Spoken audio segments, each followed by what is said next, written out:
Դեսպան Միացյալ Նահանգներում, պատգամավոր, վարչապետ, նախարար արտաքին գործերի, ֆինանսների, պաշտպանության և կապի և նորից վարչապետ Իսրայելում։ Բենյամին Նեթանյահու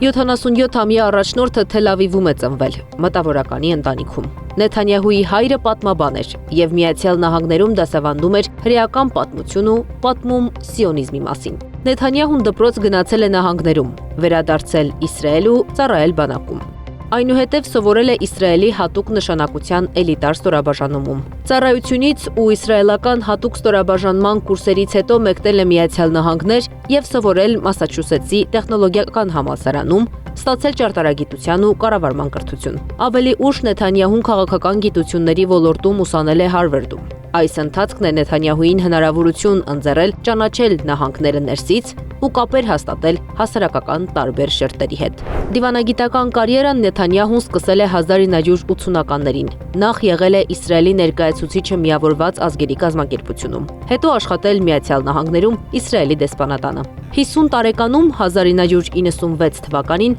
Նեթանյահուն առաջին անգամ ստանձնեց վարչապետի պաշտոնը։ 3 տարի անց 1999-ին զիջել է վարչապետի աթոռը։ 2003-ին վերադարձել կառավարման համակարգ որպես ֆինանսների նախարար։ Բայց Նեթանյահուն ձգտում էր վարչապետի պաշտոնին։ 2009-ին եկավ ու չգնաց։ Նրա վարչապետության ընթացքում չեն դադարել պատերազմներն ու խոշոր ռազմական գործողությունները։ Պատերազմ սկսեցին Գազայում ու չավարտեցին։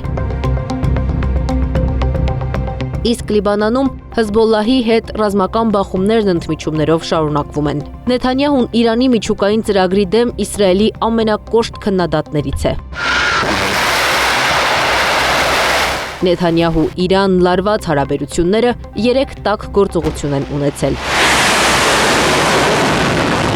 Ամենաթարմը փետրվարի 28-ին նահանգների աջակցությամբ սկսածն է։ Նեթանյահուի կարգախոսն ու կենսակերպն է Իսրայելի գոյության գլխավոր պայմանը, ռազմական ուժն է, պայքարի ձևը, պատերազմը։